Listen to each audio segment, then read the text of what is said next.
Hello there. What is going on, everybody? Today we are doing a Star Trek video. That's right, it's not Star Wars, it's Star Trek, my other half, maybe the other half of my heart. And we are talking about Star Trek Ascendancy. We are bringing you a first look at the Dominion War box. This was sent to the channel from Gale Force 9. So again, thank you, Gale Force 9, for making this video possible. I am very much looking forward to cracking this thing open and taking a look at it. Again, Star Trek Ascendancy, it's just a game that I absolutely love. I'll let you guys take a look at the sides of the box here. Again, if you're new here to the channel, we are still doing a big giveaway for a lightsaber in the form of a $200 Amazon gift card. You just have to be a subscriber and leave a comment on this or one of my videos. That giveaway is running all throughout the end of August, so you have plenty of time left to enter to win that. Cool thing about this expansion is that this is introducing the Gamma Quadrant into Star Trek Ascendancy. So you're going to have a wormhole. You're going to be able to, and there's basically two different alliances too. So I'm really curious how this is going to change the feel of the game. Whereas, a lot of times it's, you're either playing kind of free for all, or sometimes you're kind of taking a stand against the Borg if you play with the Borg expansion. And so this is like a larger box too. I think this is about the same size as the Borg box, because like the individual faction packs are a little bit smaller than this one. And if you stay tuned, also, we are going to be taking a look at the Breen Confederacy in a future video as well. So stay tuned for that. Then click that subscribe button and check the links in the description below if you want to learn more about Gale Force 9 and all the different products that are available for Star Trek Ascendancy. Big fan of Star Trek, and Star Trek Ascendancy is just a game. To me, it's like one of those birthday games. It's like one of those games like, you know what, I want to get a big game of Star Trek Ascendancy going on. That's a good birthday present for me. It's like, let's play this glorious game. All right, so we've got our rule book right here. We've got this one's a little bit. This one's got some extra stuff. Oh, look at that! Different. I'm gonna have to read through this quite a bit, and really learn how the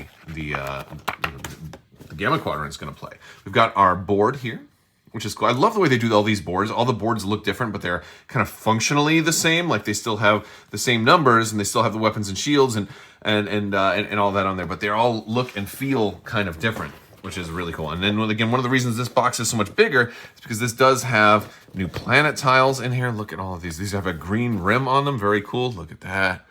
Cool. I'm guessing that these are the Gamma Quadrant areas. So you're gonna have quite a bit of new punch board to punch out. I think my kids are gonna love. They love helping me. They really love helping me punch out new punch board. Look at that new Bajor. Very cool. Oh, and we've got the Great Link. Oh, that's the home system right there, right? Oh, very cool. We've got some more space lanes as well, and of course all of our extra tokens, research, culture, production, and ascendancy tokens. And and we also have Bajor and Deep Space Nine. Oh yes, we actually get. I was curious if I was gonna have Deep Space Nine or not. Awesome. We've got Deep Space Nine in here. I love it. And is this attached to it? Oh, it's all connected. Look at this. Look at this. This is all one token that's all connected. Oh, I love it. I love it. Oh, this is so cool. And of course, you don't have to flip that one over. This one is probably just going to be straight up in play, right? Oh my goodness. I love it. I'm absolutely thrilled with this expansion so far. It just looks super cool. All right, we've got some more stuff to take a look at. Let's get a close-up look at these. All right, so I wanted to do kind of a close-up look at some of the components as we kind of get into it. So we've got our Dominion Jem'Hadar. What are these? Jem'Hadar battle cruisers here, I think. Very cool looking. Love the purple. Lots of little detail in there too. So really nice. I actually have one of these in my Star Trek Online fleet, which is pretty cool. It makes for a pretty nice carrier. We have quite a bit of these though, so these are all going to be about the same. We have some larger variants for our fleets, so you can put those in here if you want your larger fleets. So we've got the two different types. So you got your small one for your individual ships, and then you got your large one for your fleets. We also have our 2 sliders, which are going to go into the board, like so, to mark your shields and your weapons. We have our 2 sliders there. We additionally have these founders, which are really cool. So you're going to get 5 of these little founder tokens, and I just dropped one. And so let me just show you guys what they look like here. They kind of look like the main changeling that Odo talks to throughout most of the show. And these are going to go on your home system if you're playing the Dominion, and they can kind of go out to other people's home systems and other systems out there for like for 2 command points. You can do that and move them out, and they kind of infiltrate. And there's going to be some cards that require you to have like kind of a spy in somebody else's system to activate them. So that's really cool. So talking about the fleets, there are different fleets. Of course, the cards are, of course, going to have regular, you can have generic fleets, but they're specialized fleets. They have a domination fleet, which can let you build an extra ship into it, which is nice, especially if they're out and about. You have the battleship fleet, which is going to have extra shields, which is really nice. They get an extra shield rating, but they're a little more expensive to move. And then you have the strike fleet, which has only 5 ships in it, but you can have them automatically hit, which is really nice. So very cool options on these guys. We've got our reference card here. We've got our planetary node markers right there, and we get extra nodes as well. So of course, as you would need for adding an extra player to your game. It does. I did look at the rulebook here, and the Bajor and the Idran system, as well as the wormhole, are going to start in the middle of the board if you're playing. Now you don't have to play with the Gamma Quadrant. You can actually play with the Dominion if you just want to have them. Like if you don't want to have the Gamma Quadrant, you just ignore this system and you ignore all the green rimmed systems that are going to be there. Also, if you have the Cardassian expansion, you'll have to remove Bajor from there. And then, because this one kind of overwrites that one. Now, that could be a little bit difficult to go and find it if you want, or you can just ignore it when it eventually comes out. You can do either one of those. All right. We've got, I did have one of these cards in here. No, this is just a placeholder card, so ignore that if you get one of those. We've got the Dominion Advancements, and we've got quite a bit of those. I'm not going to go through all of those. I'll leave some stuff for you guys to be able to discover on your own. We've got some extra exploration cards, which is really cool. A lot of Deep Space Nine, Dominion War stuff. We got Vash out there exploring the Gamma Quadrant. We've got a lot of stuff from the Dominion War featured in some of these cards. I love that, right? This is the game I want right here. Like this is the battle. Like all the Federation going to war against all of the Dominion. We're gonna have to make that happen soon, right? I love the Deep Space Nine's Dominion War. To me, represents like the best space battles in all of TV, movies, and just media. It's just some of the best stuff, and we've also got some more of these cards, and then of course some of your civilizations, right? Your Rebel Jem'Hadar Cell, which is going to be pretty cool to find them. Of course, you get your trade agreements, and we have a new thing called alliances, and so this is kind of cool. So you're going to get these alliance cards. In the alliance mode is another one of the optional things that you can do. You don't have to play with the Gamma Quadrant. You don't have to play with alliances and do the Dominion War option. But this is a really cool way to play the game. So you'll get an alliance card, and it'll say you're either in the Red Alliance or the Blue Alliance. So basically it makes it teams. So you're gonna want 4 players or 6 generally, or hey, 8 maybe. I mean, there's enough factions to. I think there's enough factions to do 8 right now, isn't there? But yeah, so you're going to want an even number of players, although there are some rules if you're not running an even number of players, but you're going to get these alliance cards. And then basically you're always going to be allied with your partner. You're always going to be hostile to the other team.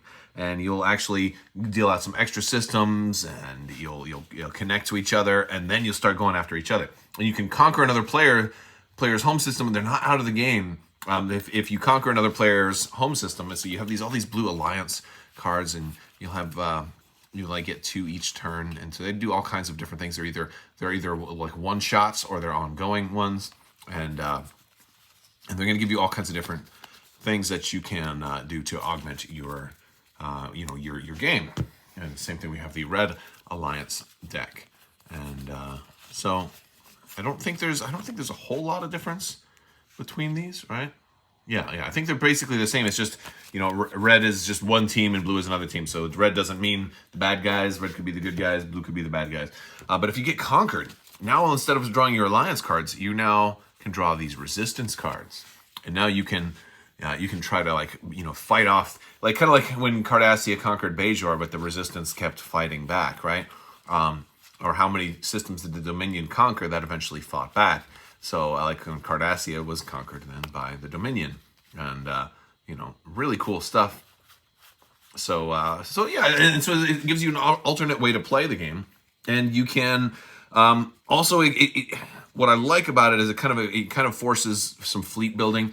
Sometimes you have I don't know if you guys have ever seen like a game like this where somebody ends up just building a lot of culture and kind of going for that quick ascendancy victory. I guess you would have production on there, right? And you just max ascendancy really quick. Well, it looks like in the Dominion War variant, you can't quite get that ascendancy victory if you haven't conquered at least one enemy home system. So it kind of says like, oh, by the way, you still have to build a fleet. You can be as high and mighty as you want, but you got to be balanced.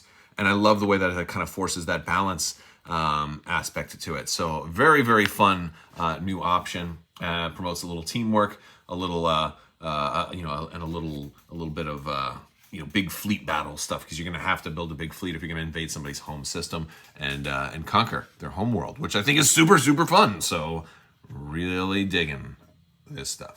All right, guys, that is a first look at the Dominion War expansion for Star Trek Ascendancy. It adds the Gamma Quadrant, it adds the Dominion War game variant, and of course it adds the Dominion as a playable race. And all three of those aspects, you can be kind of interchanged. Like, you don't have to run the Dominion War, you don't have to run the Gamma Quadrant, you don't have to play as the Dominion, but you can kind of intermix them into your game. I do think that the Dominion War variant probably would be like if you weren't playing against the Borg. I don't think the Borg fit super, super cleanly into that. I think they represent kind of two different ways. Like, the Dominion War makes you have to fight each other, whereas the Borg makes you have to fight the Borg. I think it would be, that you might be able to, once we get this to, get a couple of games of this in, it might be a little bit cleaner to say if, but as it stands right now, I think for a game, you probably pick and choose one or the other, but